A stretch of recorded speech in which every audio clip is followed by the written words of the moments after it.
Hey everyone, and welcome to Chima Invest. You know, we've all been there, we all make money mistakes. But what if the biggest ones, the ones that really cost us, are actually tied to our age? Well, today, we're going on a journey through our financial lives, decade by decade, to uncover the most common pitfalls, and, more importantly, how you can avoid them. So let me just ask you this. How much do you think one single money mistake can truly cost you? It's a simple question, right? But the answer, well, it can be pretty shocking. We usually think of money mistakes as small things, buying something you shouldn't have, maybe a late fee here and there. But what if the costliest mistake isn't an action at all? What if the simple act of waiting, of procrastinating, could cost you an absolute fortune? Okay, get ready for this.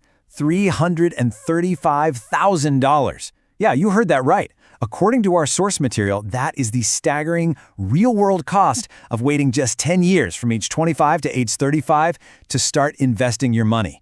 This one number shows you just how incredibly high the stakes are, and it all comes down to a force of nature that is most powerful when we're young.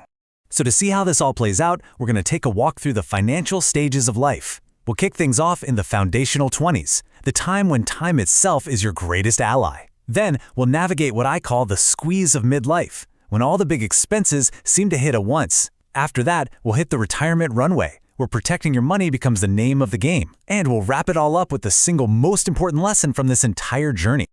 All right, let's start in our 20s. This is the decade for building your financial bedrock. And let me tell you, the choices you make now, even the ones that feel pretty small, they're going to have this massive, outsized impact on your future. And it's all thanks to one incredibly powerful force. So, how on earth do we get to that crazy $335,000 number? Well, the math it's pretty stunning actually. Let's say you invest just $200 a month starting at age 25. Your total contribution over the years is $48,000, but that can grow to over $622,000. Now, what if you wait just 10 years to start? You actually invest less money out of pocket, but you end up with less than half of that final amount. Think about that for a second. Those first 10 years of investing are responsible for more than half the final result. How is that even possible? Well, the magic ingredient here is compound interest. It's the effect of your money making more money, which then makes even more money. It's like a snowball rolling downhill. The longer that snowball has to roll, the more powerful this whole thing becomes. And that's why in your 20s, time is your single greatest financial asset. It's your superpower. But look, it's not just about investing. Your 20s are just full of these financial firsts that can either set you up for success or for a real struggle.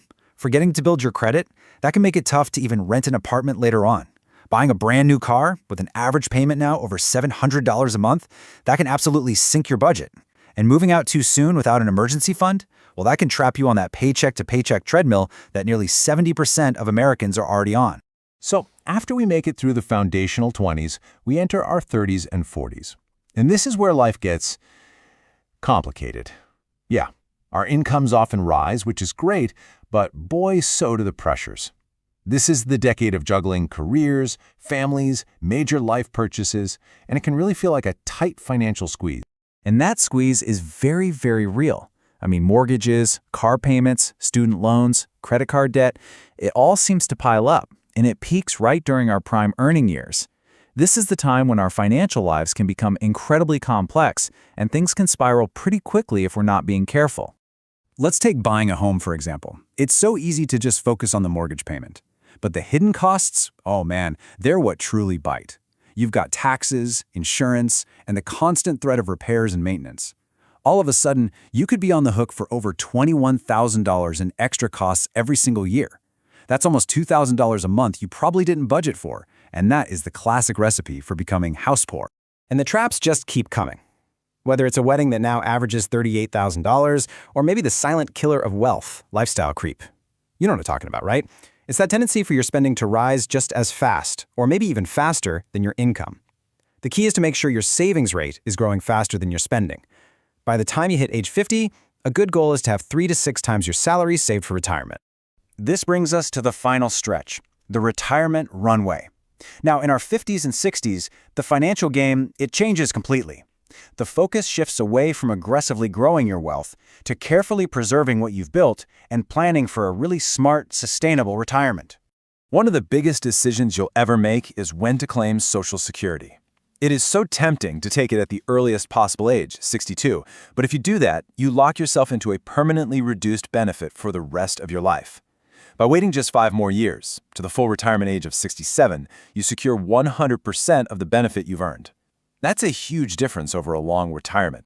Another absolutely crucial piece is your withdrawal strategy. So, how much can you safely take from your savings each year? Well, historically, a 4% withdrawal rate has proven to be very sustainable.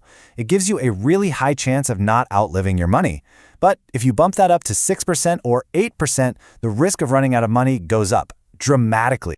And here is a number that catches almost everyone off guard: $315,000. According to Fidelity, this is what an average retired couple needs to have saved just for healthcare costs, and that's after accounting for Medicare. It is a massive, often overlooked expense that you absolutely have to plan for. So after looking at all these potential mistakes, from our 20s all the way to our 60s, what's the one thing you should really walk away with? For me, it's about shifting our perspective, moving away from fear and toward purpose. There's a quote that I think just perfectly captures the essence of all of this. The goal is to maximize the life that we live with the money that we do have. That just reframes everything, doesn't it? Financial planning isn't just about avoiding mistakes or piling up cash for the sake of it. No, it's about using money as a tool to build the most fulfilling life possible for you and your family. Which leads us to the final, most important question. I want you to look at your own life, right now, in this moment. Which one of these mistakes will you commit to avoiding starting today? Because whether you're in your 20s or your 50s, the best time to make a better financial decision is always right now.